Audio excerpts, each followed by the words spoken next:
Lynn Lawrence. Now, Lynn is a speaker in our industry and speaks in many different formats, but backstage we were having some fun thinking about ways that we can even take your imagination to the next level.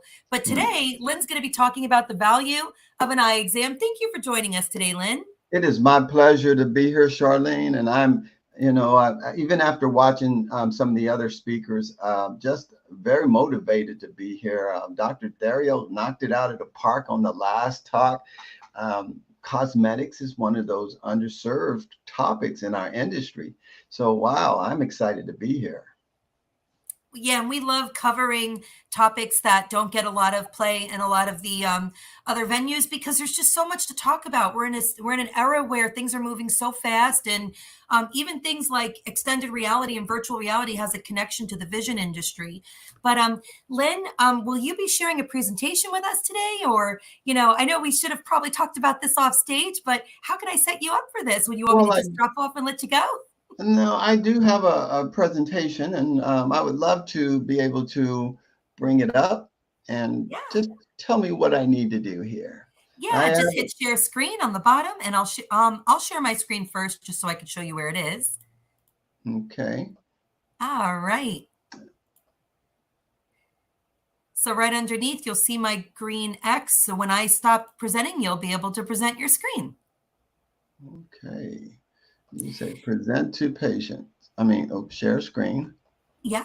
And then typically share your whole screen. Now, when you share, people won't see you, but we'll still see you. So you won't see yourself, but we'll see you. I said that wrong.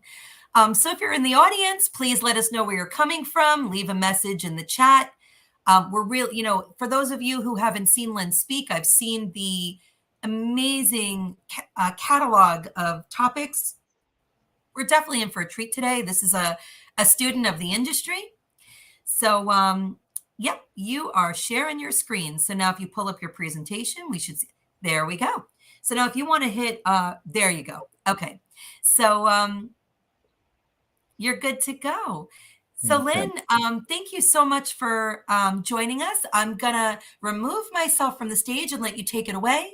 And a couple minutes before we end, I'll pop back on in case anyone has any questions. Are you good? I am good. All right, take it away. Well, I am happy to be here this morning, everyone, and I'd like to talk to you about the value of an eye exam.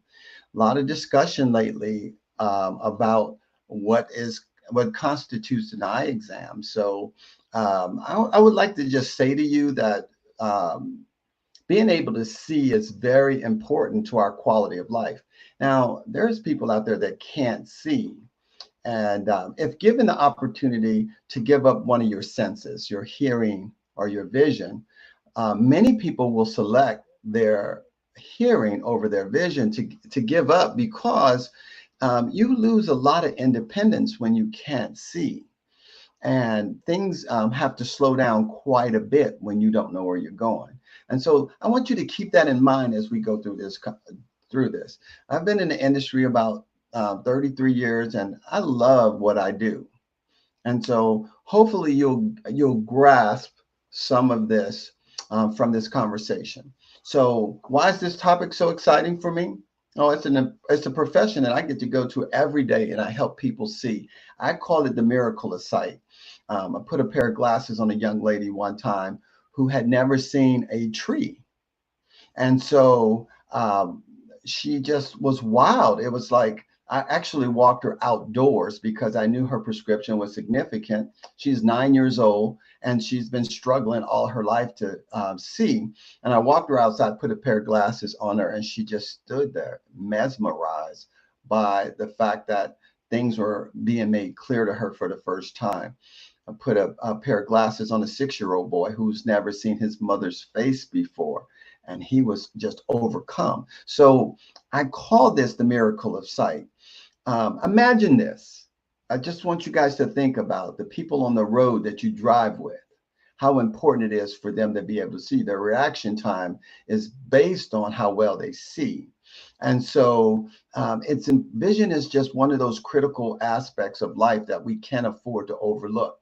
Matter of fact, I'm a strong believer, and in the Bible, one of the first things God was recorded saying is in Genesis chapter 1 is let there be light.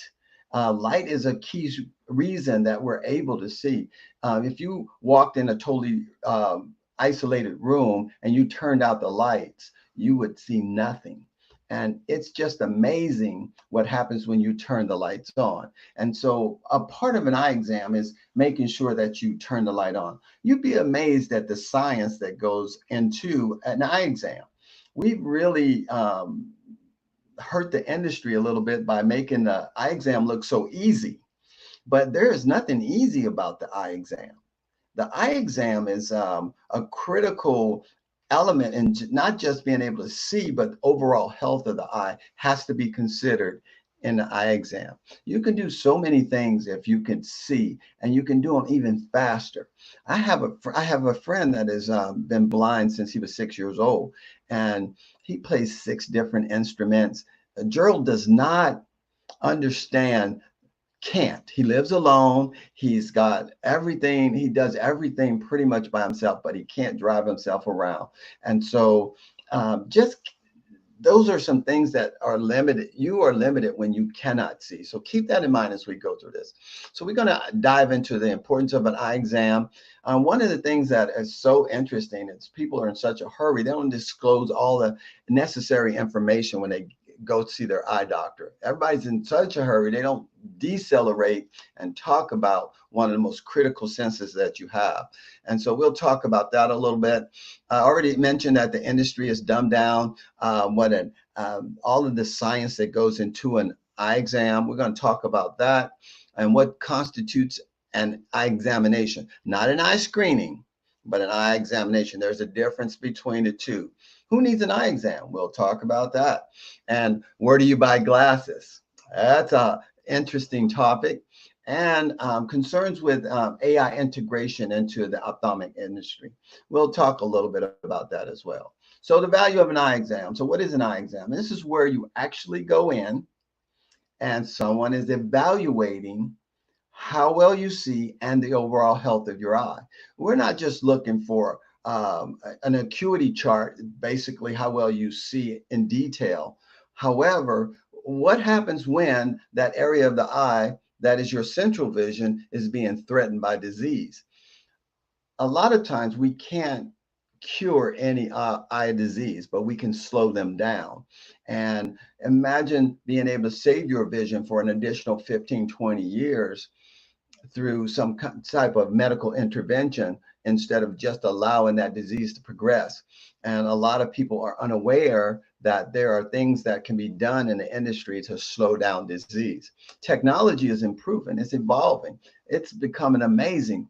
I remember when I first joined the industry, a visual field machine would cover an entire desk space. Now they're actually mounting visual fields machinery to your head as a 3D image making device. And so there's so many things that are happening in our industry as far as diagnostics goes. And the last speaker, Dr. Theriault, she talked about makeup and dry eyes and things of this nature. Well, I can tell you this, dry eyes is one of the biggest issues in our industry right now. When I first entered the industry, we were dealing with mostly elderly folks, 50 plus years old, and I'm 63, so don't be offended. But needless to say, it was something we dealt with in our latter years. With the inception of all of the technology, we're not blinking as much. Dr. Theriault did a great job talking about the value of blinking the last lecture.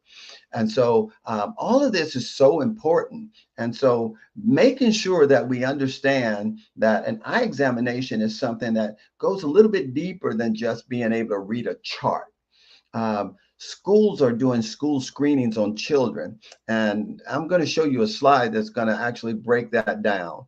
Also, the Department of Transportation does a screening to see how well you see. A lot of doctors' offices will do a screening on how well you see, but there's a lot more in an eye exam than just how well you see. Okay, here we go. Stats on common vision disorders. 12 million people over the age of 40 suffer from some type of vision impairment. This is around the world, and with the World Health Organization showing 2.2 billion people with eye and vision problems. These issues are significant. And, as long as you can see real good, you don't really think much about your vision. However, when your vision is being threatened, it becomes a big issue.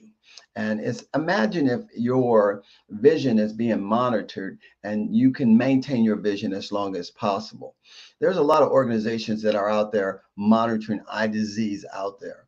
Look at this. 1.3 million Americans over the age of 40 are legally blind. 4.2 million Americans over the age of 40 are visually impaired.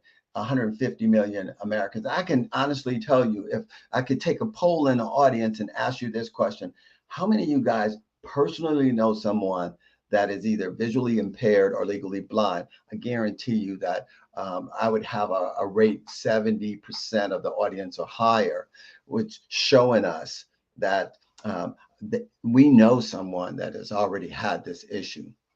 Also, we have 37 million Americans in contact lenses. Contact lenses, you require a legal prescription to get contact lenses, because contact lenses can really cause a significant problem with long-term use, or it could actually lead to some type of blindness if not used properly. And so monitoring contact lens wearers is something that is a part of an eye examination.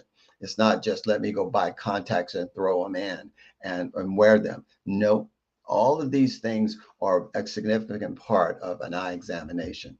So vision again, this is a quote that I just read this morning. Sight is something we take for granted until we might lose it. So speaking about an eye examination, I've been in tech for over 33 years, and I've actually been a part of an eye exam where we actually diagnose a brain tumor, or we actually a brain tumor that required surgery within 48 hours for a mother of three when I was in Okinawa, Japan, or a brain tumor that needed to be an operable brain tumor that needed to be taken care of within a week here in the United States. So these things are identified in an eye exam. Did you know that a high percentage of MS cases, multiple sclerosis patients, are diagnosed in an eye clinic? Because a lot of the conditions of MS, for example, can be written off, the tingling in your arm. Maybe I slept on my arm wrong. But when you get optic neuritis, when you get a swelling of your optic nerve and it changes your vision, you go in, and then the eye doctor will sit down with you and actually evaluate everything that's going on with your general health, and then refer you back to your primary care manager, and they'll do the necessary tests. But that started in your eye examination. Your eye is the only organ where a provider can look inside of you and actually see how well your body is working. You have the smallest muscles, the smallest nerves, you have the smallest structures within the eye, and we looks right into the eye. That's why a dilated exam is so important. And so a lot of people would like to skip that portion, but you can't skip the dilated exam. Or there is technology that can see further out than even a dilation can provide. And I'm gonna tell you, I'm a big fan of all that technology, but someone needs to look inside that eye to get a true comprehensive eye examination. And we'll go more into that in just a second. The amount of science that's involved in that little 30-minute, 45-minute visit, that hour visit, that hour and a half visit, is well worth you sitting there to give your doctor a chance to go through and assess your visual health. And I'm going to tell you, as a tech, we use a lot of toys. We run a lot of tests. And someone asked me, what do you think about the perspective on having what they call like an eye exam in a kiosk? I'm not there. I'm truly not there. I know that when I go to a grocery store and I want to check my blood pressure, I understand that that is a screening test. It may not be the best assessment of my blood pressure. I'm just doing a quickie blood pressure check. But when it comes to vision, when a kiosk might be able to tell you how well you're actually seeing at that moment, but it cannot assess currently it cannot assess how well your eye health is. So for me, I want to be able to see to the day I die. So I need to go in and see an eye doctor or have someone do a thorough assessment of my ocular health so that I can see as long as I'm alive. Dry eyes was brought up at the last conversation. And I'm telling you, 16, look at this, 16 to 50 million Americans have dry eyes. No one knows for sure because we don't even really discuss a lot of times the patients don't come in and discuss with us the issues they're having. They are more focused on how well they see. Well, your tear film is the first refractive surface of your eye. And when your tear film is healthy, you actually have a better shot at seeing. A lot of people with dry will tell you if you press them that in the morning when I wake up, my vision is fairly decent, but by the end of the day, I'm struggling. And even with my glasses, I'm struggling. Well, that's that surface issue that has been given a lot of attention through some of the conversation pieces that we're having on this forum here. So keep this in mind. Up to 50 million Americans are dealing with dry eyes. And this is a problem around the world. If you're working on a computer screen, anything that causes you to stare reduces your blink rate. Whether you're reading a book or on your computer or driving down the street, if you're a person, and you might be a borderline dry eye patient, that's something that I kind of chuckle about because being a tech and I've been in the field for 30 years, I know the right questions to ask.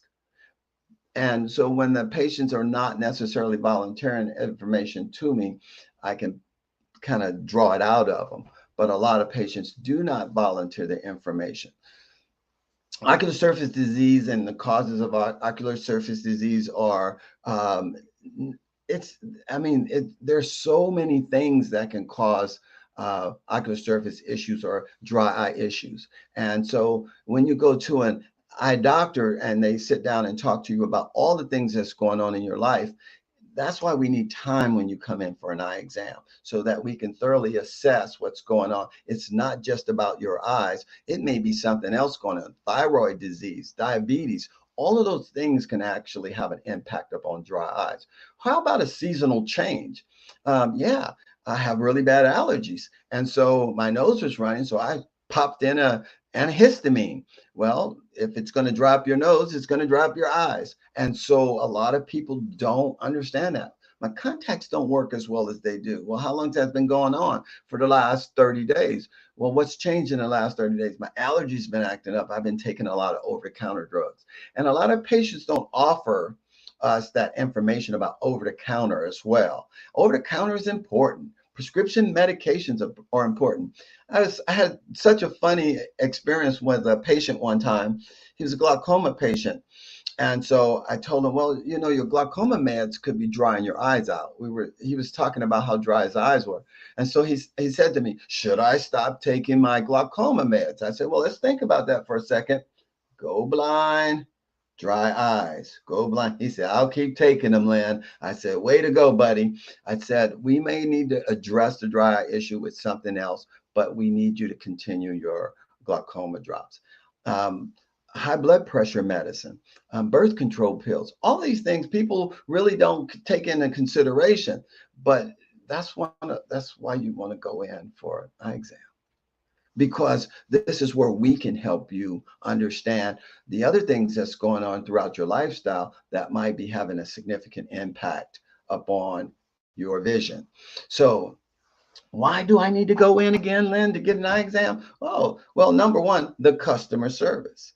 It's important to be able to go to an environment that their whole focus is on your eyes. And we really want everything that impacts your eyes to be evaluated. Right now, vaping is a really big thing. Well, I'm going to tell you, vaping has a significant impact on your eyes, just like smoking does. What about legalized marijuana? I'm not going to touch that one right now because it's a really big topic. But anything you take into your body can have an impact on your eyes. I work in an oculofacial plastic office and we do facelifts, and my doc will not do a facelift on a patient that smokes because smoking causes vasoconstriction and it slows down the healing process. If we do a facelift on you, you're more prone to actually get an infection at the surgical sites because you're smoking, and so he won't take the risk of putting you in that position. Oh, so let's talk about this a minute. Here's some truths. People don't like to go to the doctor's office. My mother has white coat syndrome. We check her blood pressure every day. The day before her appointment, her blood pressure starts to rise. The highest her blood pressure gets is the day of her appointment, and she is afraid to go. These are medical things that we can actually work with when we know. So we get it. You don't like going to the doctor's office. What about healthcare? Healthcare is expensive. Insurance is expensive. We're going to talk about insurance in just a second because it's one of the biggest topics in any medical office. There are not enough doctors that take my insurance. Oh, that is an issue. Yes, it is. So before you select your insurance, you may want to figure out the doctors in the area that take that insurance. Um, Patient care versus technology. I mentioned that having an eye exam at a kiosk versus going in and seeing a physical doctor. At this current time, I don't think that the kiosk is complex enough to actually be able to do any assessments other than check your vision. And you have to actually be able to tell the kiosk how well you're seeing. Whereas in an eye exam, the doctor will listen to you, but there's other ways to assess how well you're seeing. So it's important to make sure that you get in and see an eye doctor. I'm going to stress that throughout my talk because I'm a big advocate of actually having you go in and speak to a doctor. This is about medicine. It's not about business. It's not about making money. I'm a tech, so I'm not making a lot of money teching, but I love my industry. I love what we do. And I have grandkids. I love being able to see my grandkids. And so it's so important for us to understand the value of vision. Think about everything that you do throughout your lifestyle and how important your eyes are to that lifestyle. Then it makes us understand the value of an eye exam even more. I spoke briefly about the difference between an eye screening and an eye exam. An eye screening is just an assessment of how well you see. An eye exam is a lot deeper. About eye health. And so eye seeing is just a part of an eye exam. There's a difference between an optometrist and an ophthalmologist, and the scope of practice is changing for each. And so ophthalmologists are basically surgeons. Optometrists can do everything outside of surgery when it comes to an eye. And their scope of practice is changing all across the country because we seem to get fewer and fewer ophthalmologists. I work in ophthalmology. I love the field of ophthalmology. I love the field of optometry. We work hand in hand. If we spent more time working hand in hand, we could get better information out there to the general public on the differences between the two. But I'm going to tell you, if you're having an eye problem, it is better to go to an eye doctor than it is to go to a general practice doctor's. My experience is most general practice doctors don't want anything to do with your eyes. If you go to emergency room, they're going to try to preserve your life, your limbs, and your eyesight. But beyond that, they're going to turf you off to someone else. So if your eye doctor's office is open, get to them, give them a call, give them first crack at help taking care of your problems. They have the right tools, whereas an emergency room may not. And another thing here, children are different than adults. An adult usually can tell you, I can see well, I can't see well. Children that are born with bad vision, they have no clue what good vision is. And so I like to teach on children eye exams because parents need to know, well, they're not complaining. My kid had straight A's, never had given me a problem about being able to see, avid reader. I took her in for her first eye exam. The doctor walked out to me and says, Lynn, I got good news and I got bad news. The good news is she needs glasses. Bad news is her prescription is so bad I can only give her half of it. It was like, oh, felt like a really bad dad at that point. I had just started working in the field, and so I didn't know. And so that's where I am today. There's a lot of people out there that just don't know. So children they don't understand what good vision is. I mean, I had a kid tell me they'd never seen a vapor stream from an airplane in the sky until they got glasses. They thought trees were just big bushes until they got glasses. So knowledge of eye exams are really important. Here's some facts. School screenings miss up to 75% of children with vision problems. 61% of the children that are found to have eye problems through school screenings never go to an eye doctor. Sad. The eye is critical. The eye is a critical life impact and sensory organ. This is where we learn. We learn more by seeing than we do by hearing.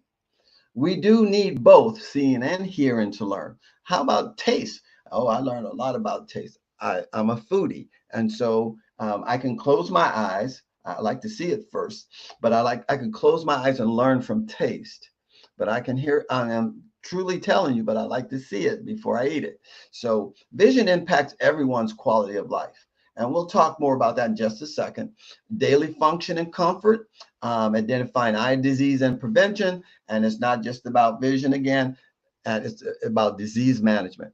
Did you know that every insurance company I don't know of one insurance company that will not pay, if you're a diabetic, that will not pay for you to have an eye exam every year, because prevention in eye disease through diabetes is a lot less expensive for the insurance company than to have someone go blind. Because once they go blind, the cost for that individual skyrockets for the insurance company. Your visual performance is very important. Being able to see, again, start with children, but elderly people, it's a risk. More fall hazards are created for elderly people because they don't see well. Because a elderly person may become nonverbal, or they have problems with their vision and their health. People forget about getting them an eye exam. But the better they see, the better they move around, the better they function. And so firsthand, I get to see this every day when I go to work. Visual changes occur as we get older. Nothing works like it's supposed to when you get older. But when you're starting to push your objects further and further out, that means that you're losing your ability to do what we call accommodate. And so the more you lose your ability to see, the more your functions, your life functions start to change. Eye strain, eye burning, headaches. Oh man, there's a lot of information out there about vision and headaches, double vision, post-trauma double vision, motor vehicle accidents or assaults. Those are real big for us, and we need to be able to do thorough exams. What about brain tumors or strokes, Bell's palsy? There's so many things that are going on within your body that impact your vision. And so being able to see an eye doctor, the value of that eye exam goes up the more, especially as our age goes up. It's more critical because we become a little bit more fearful about losing our independence as we get a little bit older. I mentioned diabetes, anemia, cancers, blood diseases, high blood pressure, high cholesterol, lupus, multiple sclerosis, rheumatoid arthritis. You'd be amazed how they manifest within the eye. Insurance. Let's talk about insurance just for a second. Did you know that you get to pick your insurance? Yes. This is one of my favorite topics. You know why? Because we go into the doctor's office and we yell at the doctor because our insurance won't take or won't pay something. Well, guess what? Your doctor's office don't get to pick your insurance. I've been wanting to say that for like 1,000 years. Oh, yes. Okay. So, in 2017, there was over 5,600 health policies. Do you think your doctor's office can actually know all of the ins and outs of 5,600 health policies? No, there's a office that I do consultant work, and there's an office that I go to in Jackson, Mississippi, and on the front desk they have one of my favorite signs. It said, "It is your responsibility to know your insurance." Please don't get upset with your medical office or your eye doctor's office because there's something about your insurance that they don't understand. I'm gonna tell you, most offices will do everything they can to help you understand it. But if your insurance will not cover something, there's nothing that your eye doctor can do about it. Well, shouldn't they know before they come in? Yeah, when you come in, we expect what you told us on the phone is really accurate. So we are going to give you our best guess over the phone. We don't diagnose over the phone, so we have no idea of knowing what's going on with you until you are actually sitting in the office. And then when things began to change, we have to still treat you whether your insurance company is going to pay for it or not. If you want to maintain your vision, it can't be about a dollar sign. It can't be about your insurance. I'm going to tell you this, being able to do my job, I'm required to be able to see. If I lost my vision today, I would not be able to do my job. And so it's a priority for me to maintain my vision. And I have a bunch of pair of glasses. I'll talk about that in just a second. On the level of medical decision making, that's important to your insurance company. So some of our patients come in and it's straightforward. It's minimal decision making. Some of them are very complex. Graves' disease patients, very complex patients. And so just know that the doctors are not trying to milk out all the money from you.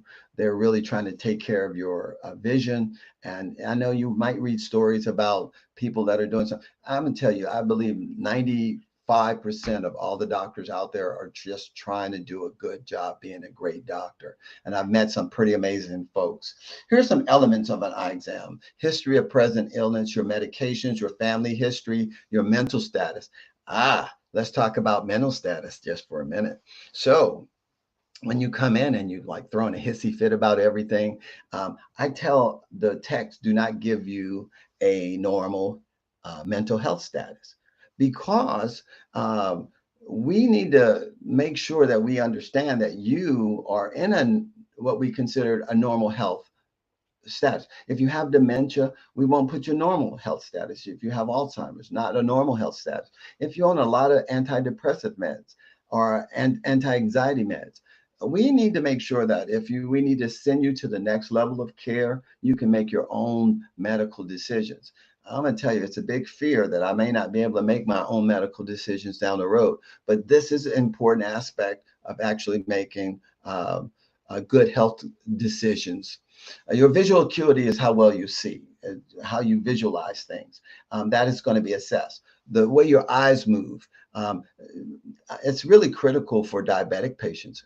Matter of fact, I was doing a test on a patient. I was doing a motility test. I put the target over here, and this eye stayed straight, and this eye moved over here. I found out through my research that the lateral rectus muscle is impacted, and when your diabetes change, the lens inside your eye gets thicker as your A1C goes up. And so after your A1C past 7, you can expect some visual changes. These things are really critical, and during an eye exam, your pupillary response. Imagine you black out and someone dials EMT. The first thing they're going to check is your breathing, airway. The next thing they're going to check is your pupils. And why do they check your pupils? They're searching for brain activity. It's one of the most neural tests that we actually do in the office. And so keep this in mind. Everything that we do has a reason and a purpose. Stereopsis. We were joking at our office one day. Our staff members with bad stereo vision, they have the most marks on their bumpers on their vehicles because they can't tell the distance between their car and the object they're parking next to. So stereo vision is very important. Confrontation fields. I'll tell you this one. This was I was teaching a tech how to do confrontation fields at a military base, and so the young man sat across from me, and I put up my fingers so he could see the fingers. And so when I did this way, he said, "I can see the finger next to my nose. I can't see the one on your other hand." And so I said, okay, let's try your other eye. I'm trying to teach somebody something. So I want to see a normal response. I go over to his other eye and I do the same thing. He said, I can see the one next to my nose, but I can't see your other hand. I said, look, man, I'm trying to train somebody. You got to stop goofing off. He said, I know you're talking to somebody, but I can't see them either. And I go, okay, this is serious. So what happened was this individual fell off a ladder 2 years earlier. He'd been to 6 different eye clinics before he came to ours, and all they ever checked was his central vision. No one ever checked his peripheral vision. And so that confrontation field looks for gross field defects. And it was so important. But this individual was, he was actually medically discharged from the Air Force. But check this out. We had deployed him twice into a combat zone. He rode a motorcycle to work on one of our most dangerous streets. Don't worry, his wife was on the back and she was legally blind. Really important things happen during an eye exam. Color vision testing, another critical aspect. Imagine an airline pilot that needs to know where the blue lights are on the runway or the red lights on the runway. These things are really important aspects of what we do. And external examinations, internal examinations, the refraction, the getting of your eyeglass prescription. That's an important part. Ordering the glasses from a decent lab that can actually make the glasses the way the doctor prescribed them. All of those are important elements of an eye exam. To break down acuity, acuity goes further than just being able to see details. You ever see that little the little dot, the little holes they put up on a occluder that allow you to see better? That's a test that identifies if your prescription can be changed to make your vision better, or are you dealing with a disease? All of these things are really critical aspects. Your history is important. What current medications you're taking, any allergies. If we need to prescribe a medication and you're allergic to sulfa, shouldn't you tell us so that we don't give you a medication with sulfa in it? Absolutely. What kind of surgeries you had in the past. Also, if you had any head trauma when you go into an eye doctor, make sure you tell them, because people don't always think about that. I was in a car accident, I hit my head really bad. All of those things actually matter. And so during an eye exam, there's a lot of information that gets passed in a very rapid time. Eye pressure. Everybody thinks that glaucoma is just based on your eye pressure. It's not. If you have high pressure and no damage to your retina, we just call you ocular hypertensive. But once that damage starts to occur on your retina, then you're a glaucoma patient. You're a glaucoma suspect or you're a glaucoma patient. And so we monitor that pressure because check this out. Your retina is about as thick as a piece of cellophane. It's got 10 layers to it. The human eye can't see all the changes within 10 layers. But we have amazing technology that breaks down the 10 layers, that tells us the changes in the top 2 layers.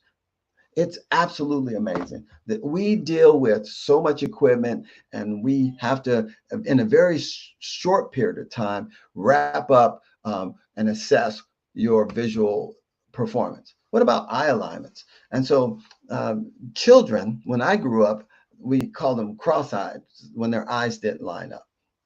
However, today you don't see as many children with cross eyes because we're getting children in for eye exams a lot sooner. In a lot of states, they make it mandatory before they start first grade or kindergarten that they have to actually have an eye exam. And I get very uh, excited when I have a parent tell me, oh, the doctor recommended patch therapy, but I can't get the kid to wear the patch. This is what I tell the parent. I'm going to tell you, you force that kid to wear the patch now, because when they're 13, 14, 15 years old and their eyes are crossed, those teenage kids that they go to school with will really be mean and cruel to them. If you're mean and cruel right now, make them wear that patch. When they're a little bit older, those eye turns will be lessened for sure. So I'm going to tell you that the eye doctor doesn't recommend things to a parent or to an adult for punishment purposes. It's to make them better. And so that's something to consider. I already talked to you about confrontation fields, but there's another machine that we use. It's a lot of different tests inside it. The Humphrey visual field machine, and we do a lot of testing on that. Also, the little grid for our diabetic patients and our macular degeneration patients that we send home. Those grids really tell us a lot about their central vision. So we do a lot of testing. The slit lamp, the microscope that we use. We look at all, I think Dr. Terrio mentioned the adnexa, everything around the eye. Things on the outside of the eye matter. I had a patient come in and say, hey, I want to have my eyebrows removed. What do you think about that? And I have them tattooed because I don't like my eyebrows. I tell him, well, God put your eyebrows there. I got a feeling he knew what he was doing. But if you remove your eyebrows, they actually catch dust and dirt and actually divert your sweat away from your eyes. Every structure outside your eye is there for a reason. And so we need to examine that when you come in for an examination. We talked about um, um, the reason we talk about dry eyes a lot. And if you look at the photo down in the bottom right-hand corner, those are plugged meibomian glands.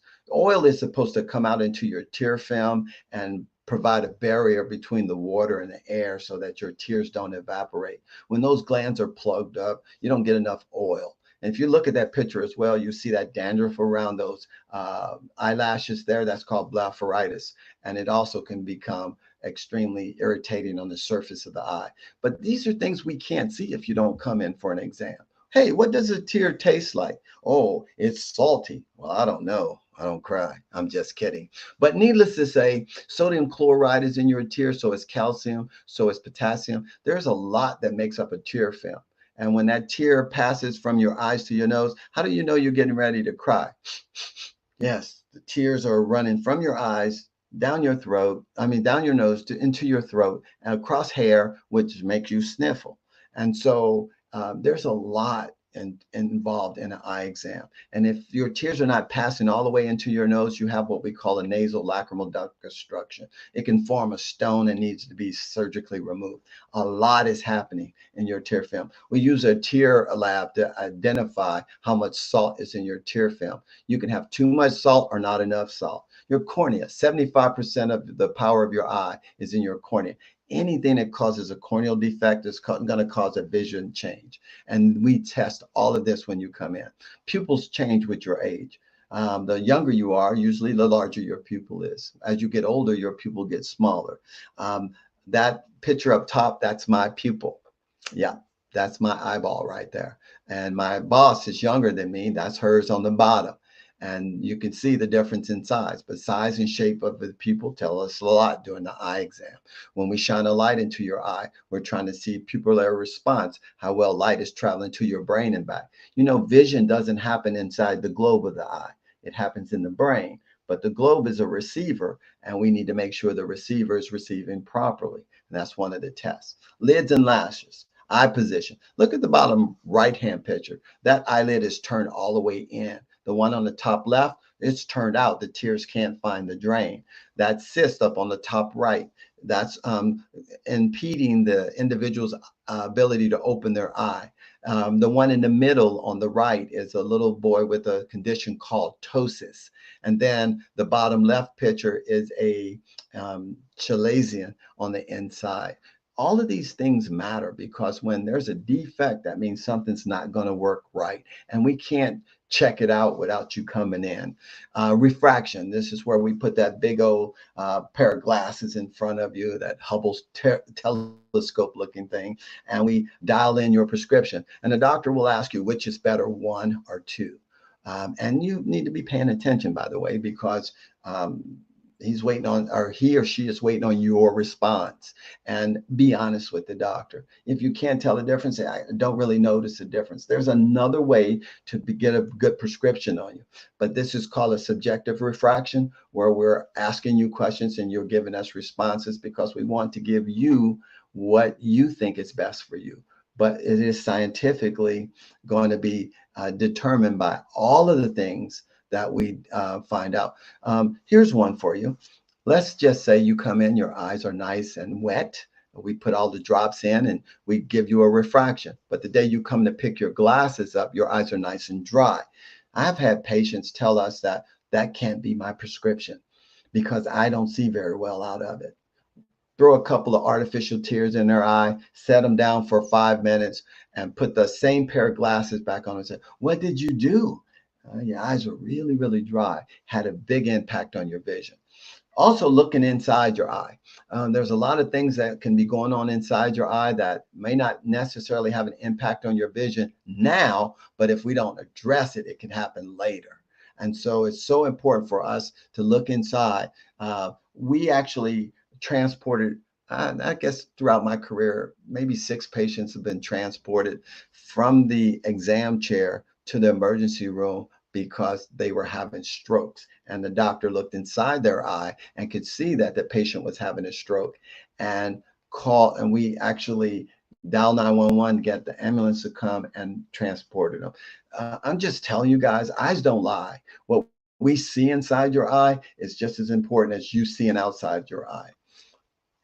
We already talked about a lot of this, but these are some of the tests that take place within that small amount of time that you're inside your doctor's um, eye lane. Okay, the assessment, the end of your eye exam. This is what's supposed to happen next. I like the plan. I like the treatment, and I love the follow up. I love patients that actually that will follow the doctor's advice because things can be getting better, and then you skip that last follow up, and then all of a sudden things get really bad. It's twice as bad as it was before when you initially came because it's not being properly monitored. You didn't do the proper follow up. If the doctor tells you wear your contacts for 1 day and throw them away, and but you wear them for 3 days and you get an ulcer in your eye, the reason you got the ulcer was because you didn't follow the doctor's advice. And so it's so important to make sure you understand that these providers are giving you their best medical decision making, and you need to make sure you follow it. Does it always work out? No, that's why we do the follow up.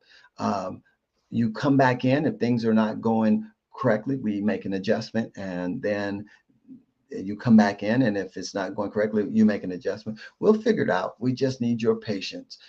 Your vision is important not only to you but to us.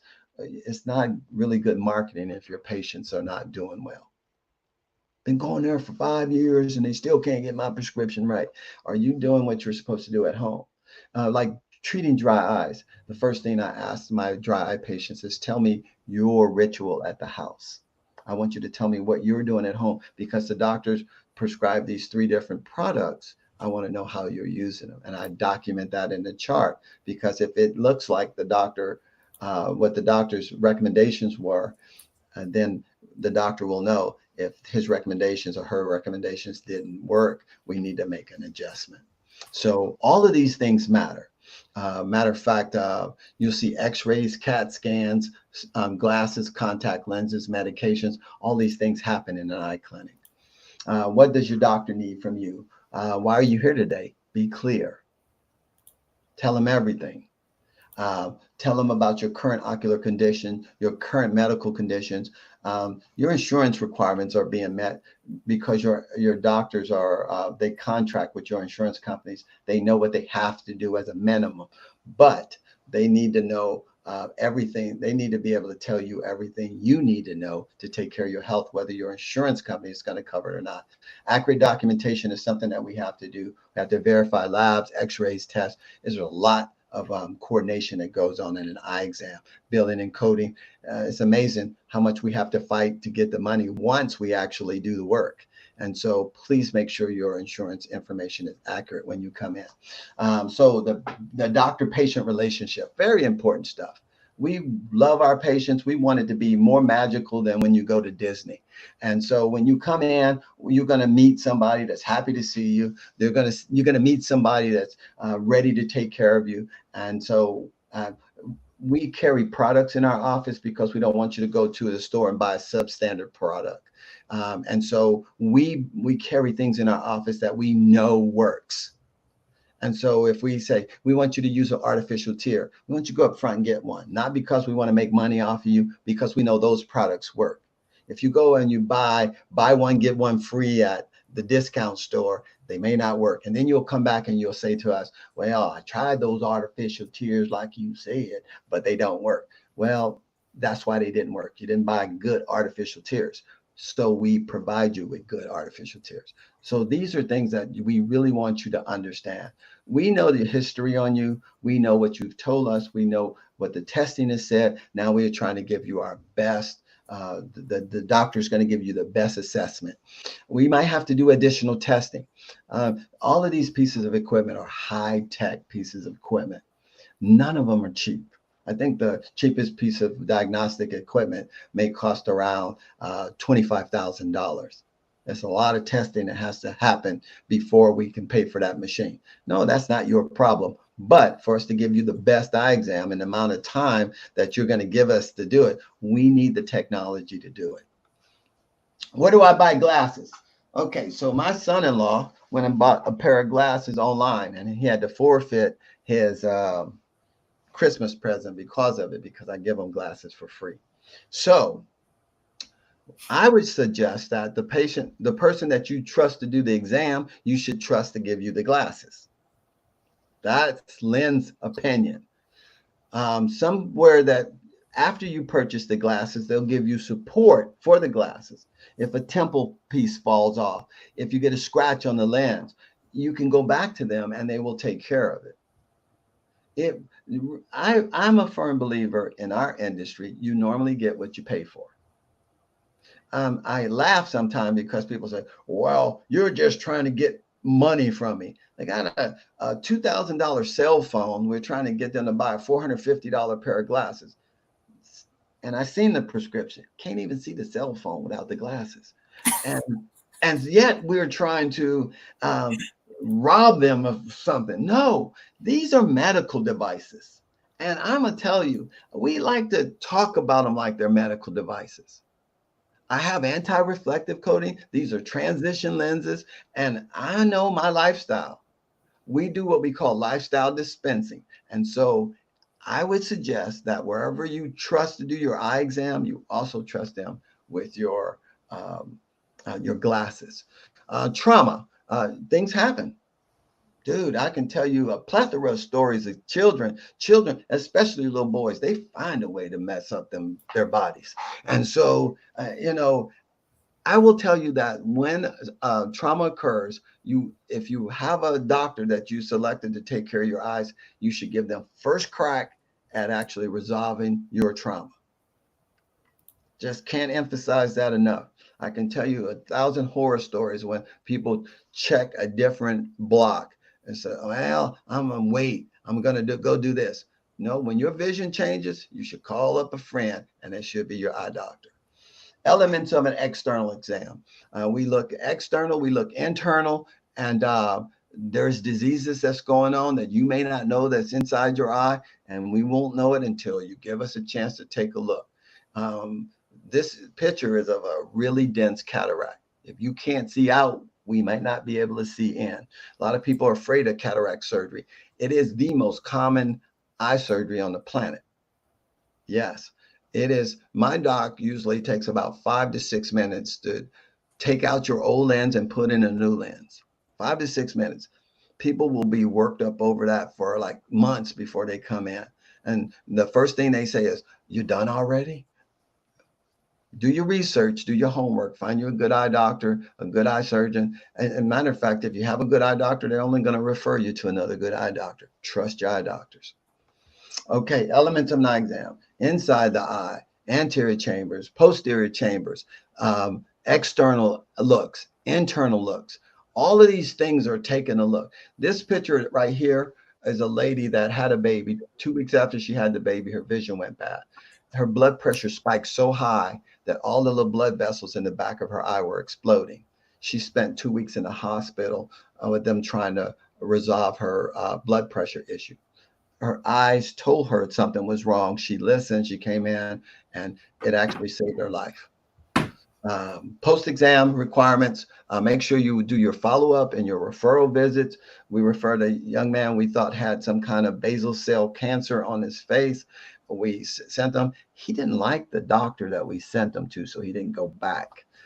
He came back to see us 6 months later. He had the most grotesque looking basal cell growth on his face. It was going to take a lot more work now because he didn't do his follow-up visit. The future of eye care, only God knows where we're going. Technology is getting scary. I went to a conference one time and they were talking about they're going to have contact lenses on your provider. So when you walk in the room, they're going to be able to assess your blood pressure, your pulse, things about your body just by looking at you. I was like, dude, that's a little scary. Yeah. But I don't rule anything out. In Australia right now, they're producing the world's first bionic eye, and they say they're claiming that it's going to be better than a human eye. When will it go into an actual human? And I have no idea.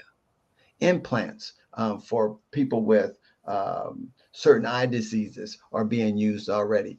Medication implants are being used already. There's some countries are using online eye exam. And I'm going to tell you, if you're out in the middle of the nowhere, Alaska, and you're not going to see a doctor for 6 months and you need a prescription, an online eye exam sounds a little bit inviting to me. A lot more rural areas are a little bit more stressed at getting to a physical eye doctor. I really believe that the industry is trying to facilitate something that's going to work for everybody. But I'm going to tell you, I'm 63. I'm still a bit of a boomer. I want to be in front of somebody. Technology is not going to make me feel comfortable. Some of the younger folks that I know, whatever the computer says goes. So I'm going to tell you, changes are coming. The future eye care is shifting. Make sure you stay on top of what's best for you. I don't want you to make a decision and then find out, oh, it's not working for me. A lot of credits, a lot of research I put into this. Hopefully, I've been able to address to you the difference between why it's important, the value of an eye exam. There's a difference between a screening and an exam. And I'm going to tell you something. I've worked with some amazing eye doctors, and they are so passionate about what they're doing. They want to make sure that your vision stays healthy for a very long time. That's all I have. What about you, Charlene? Oh, Lynn, that was just so complete. I can't believe what you packed in an hour. And the goal of this session was to, and I didn't really tell you this, but it was to bring someone on that could provide a complete kind of overview of the different modes of eye care and different, parts of the experience. And I didn't know what your presentation was going to provide, but I think a lot of people that are coming based on the feedback I'm getting just from the general public, who there's a lot of more new people I'm meeting every day.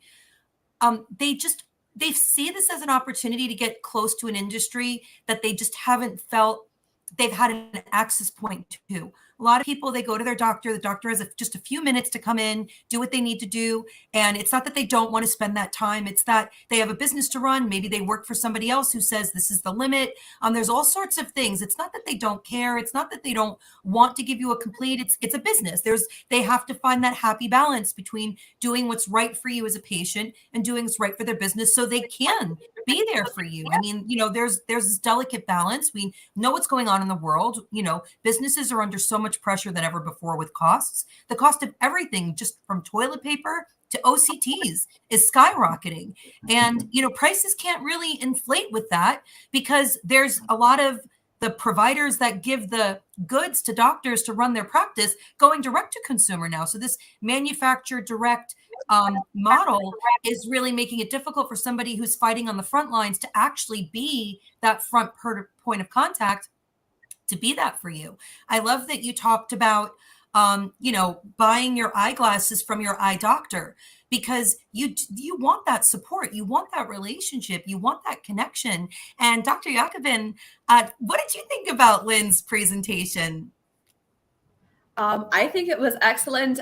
I thank goodness I wasn't on the screen because I was just saying yes to a lot of what you were talking about, from diagnosing diabetes, cancer, suspected brain tumors, these are all things that I have seen as an eye doctor, even just with, about 3 years of practice under my belt. Yeah. And it's so important that patients, or like the general public, knows what we do, because then they know to come to us. I've also had some really bad stories where, a patient went to the ER and the person who, did the foreign body removal wasn't that great at it. So now they're coming to me and it's just so much worse than it had to be. Yes.